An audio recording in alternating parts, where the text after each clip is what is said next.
خپل پیژنګلو را سره وکړئ. نن دغه کلیزه مانځلې کېږي د دغه شهداء څه احساسات هم دي، څه جذبات هم دي؟ بسم الله الرحمن الرحیم. السلام علیکم. زه هیډ ډپارټمنټ اف انګلیش یم، زما نوم انم سلیم دی. اور نن چونکې دا تقریب چې کوم دلته کې منعقد شوی و دا د 2016 د اټیک شهدا په باره کې شوی و او دا ځکه دوی دا تقریب کوي د دوی د ایصال ثواب دپاره دلته کې مونږ ختم القرآن هم وکړو. د هغې مقصد دا وي چې مونږ هغه شهدا نه دي هیر کړی، د هغوی قربانیانې چې دي هغه به خامخا رنګ راوړی دی او رنګ به راوړي. او د باچاخان یونیورسٹی چې کوم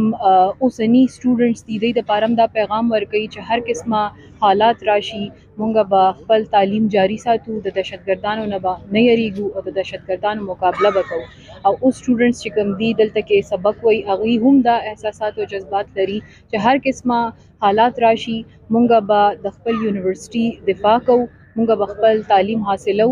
اور باقی د ټولو چې دي نو عمده احساسات دي چې بالکل دغه کوم شهدا او د هغوی له واحقین سره مونږ چې دی نو خپل احساسات یې سره شیر کړو او د هغوی په غم کې د هغوی غمرازي وکړو چې مونږ به همیشه د یونیورسٹی ته داسې څوک هم په دې سترګه ګوري چې د یونیورسٹی ته نقصان رسوي نو مونږ به د هغوی خلاف ودرېږو.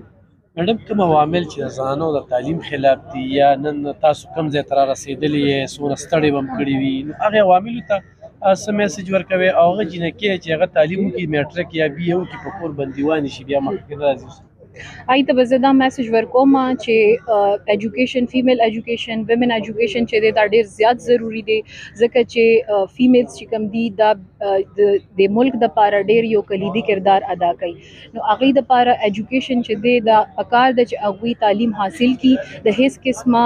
دغه نه ونه یریږي ځکه چې واقعي زموږ سوسایټي داسې ده چې هلته کې د فیمیل ایجوکیشن د ویمن ایجوکیشن دومره دغه نشته دی، هغوی ته دومره مطلب سهولیات نشته دی یا هغوی ته اجازت نه وي د سوسایټي په وجه باندې. نو زه به هغوی ته دا میسج ورکوم چې بالکل هغوی ته د هغوی حق دی چې هغوی خپل ایجوکیشن حاصل کړي، د دې ملک دپاره د دې قوم دپاره د خپلو بچو دپاره څه وکړي. بیا چې کومو زنانو تعلیم حاصل کړی لکه تاسو نن دا بهر راوتلي دلته کې لیکچر کوئ ډېر سټوډنټان دي سره هغوی ته هغوی بیا بهر نه روځي دونه نالج ورسره وي هغه به بند پاتې شي. زه به هغوی ته دا میسج ورکوم چې تاسو یو لیول ته ورسئ خپل ایجوکیشن حاصل کړئ نو هغه ایجوکیشن داسې نه دی د از خپل ځان دپاره هم ښه دی خو د هغې نه پکار ده چې تاسو سوسایټي ته څه بینیفټ ورسوئ. نو هغه په دې شکل کې تاسو رسولی شئ چې تاسو راشئ، تاسو یونیورسٹي ته راشئ یا تاسو داسې نور چې کوم ډپارټمنټس دي په ملک کې په هغې کې تاسو راشئ، تاسو هغې کې خپل کردار ادا کوئ، تاسو پکې څه مخکې شئ، څه کار وکړئ ځکه چې دا ملک چې دی دا ملک چې دی دا به مونږ د سړو سره شانه بشانه یو شان چلو. میډم دلته چې کله هم فنکشن وي که نه لکه ګورنر فنکشن و نن فنکشن و تاسو پکې د سټیټ سیکرټري خپل